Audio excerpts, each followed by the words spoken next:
E ele pensou que a tarefa era demasiado grande, e ele tinha fugido e arranjado uma esposa. E voltou para o deserto, e tinha estado lá por 40 anos. Um profeta ungido de Deus, com uma grande comissão, nascido no mundo, um profeta. Mas ainda assim, diante da simples ameaça, por causa do erro que havia cometido ao tomar isto em suas próprias mãos ao invés de seguir as instruções de Deus, ele matou um homem. E diante da ameaça e com medo de Faraó, ele fugiu para o deserto e esteve lá por 40 anos. E os escravos do Egito, a tarefa era tão grande, as costas deles estavam tão doloridas, o coração deles estava tão quebrantado, até que o clamor deles veio diante de Deus ao ponto em que ele foi forçado a ter uma conferência. Há uma maneira de se forçar para que haja uma conferência.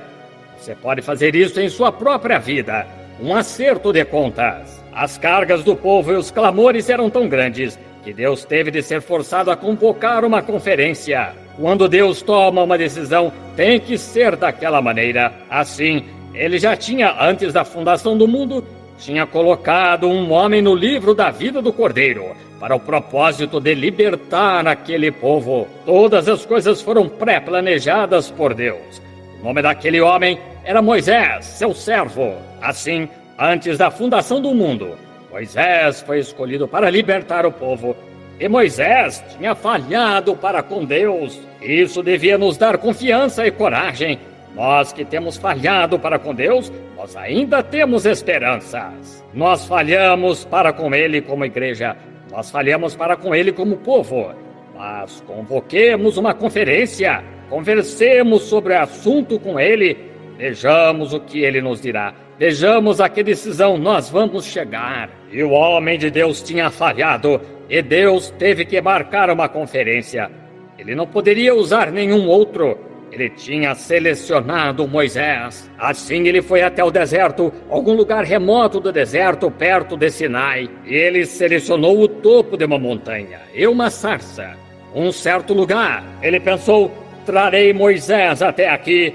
Este será um bom lugar, longe de suas ovelhas, longe de sua esposa, longe de seus filhos, longe de todos. E vou marcar uma conferência com ele. Lá, quando ele falou ao profeta, eles finalmente chegaram ao ponto: tenho ouvido o clamor do meu povo. É por isso que eu chamei Moisés. Tenho ouvido o clamor do meu povo lá. E recordo-me que fiz uma promessa que tenho que cumprir. Agora estou enviando-o até lá. Moisés teve suas objeções a Deus. Ele era homem. Ele disse: mas quem sou eu? Eu não consigo falar. E então, nesta conferência, Deus disse a Moisés: quem fez a boca do homem? Quem fez o homem falar? Quem fez o surdo? Quem fez o mudo? E Moisés ainda reclamou. Ele queria ver a glória de Deus. E ele disse: Moisés, se você deseja saber quem eu sou um Deus operador de milagres. Lance sua vara na terra. Ela transformou-se em uma serpente. Então ele disse: meta sua mão no seu seio. E tirou-a, e era lepra. E quando ele a colocou de volta e a tirou, ela estava curada. Disse: você sabe quem eu sou, Moisés? Eu sou o Deus que realiza milagres. Eu sou o Deus que cura os enfermos e os aflitos. Eu sou Jeová Deus. Moisés disse: eu vejo tua glória.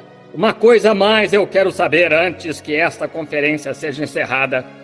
Quem direi eu a Faraó que me enviou? Ele disse: diga-lhe que o eu sou o enviou. Não eu fui ou eu serei, mas eternamente presente.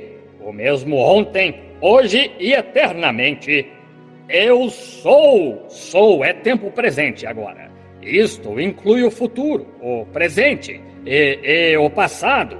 Eu sou o enviou. Moisés recebeu suas ordens e desceu ao Egito, saindo, trazendo os filhos. Chegou o tempo então, quando eles estavam encurralados. Um povo que foi chamado para fora, povo separado do resto do mundo. Israel era o povo de Deus enquanto estava no Egito.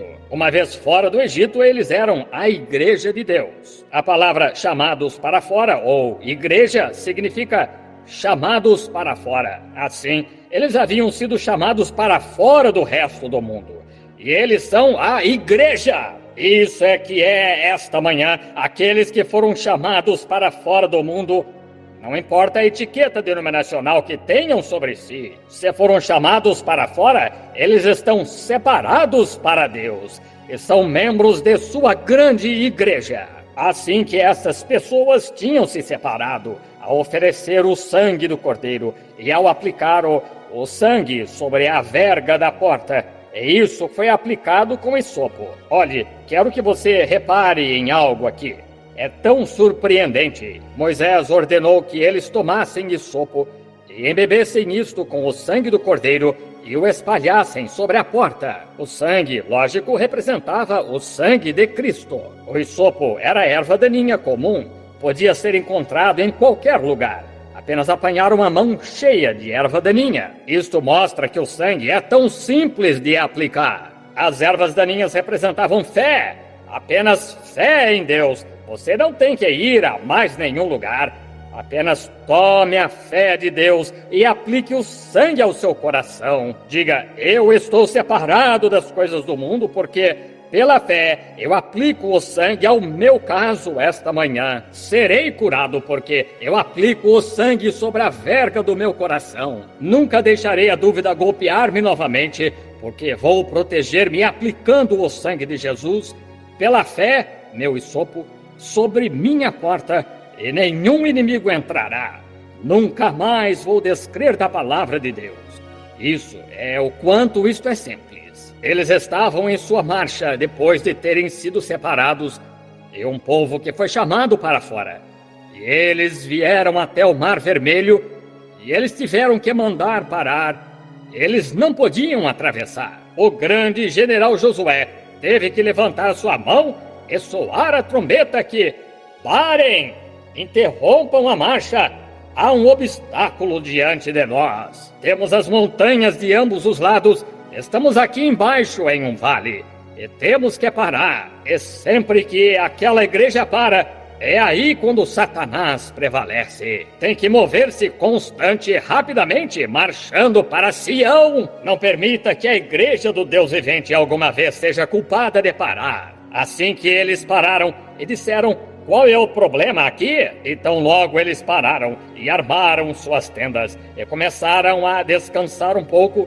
Eles ouviram o rumor das rodas. E o único caminho de escape que eles tinham era para trás. E aqui vem o exército de Faraó aproximando-se para bloquear ou passar pelo meio. Vocês, soldados, conhecendo a estratégia, como eles os cercaram, lá estava o Mar Vermelho diante deles. Talvez 2 ou 3 milhas de largura. Aqui estavam as altas montanhas.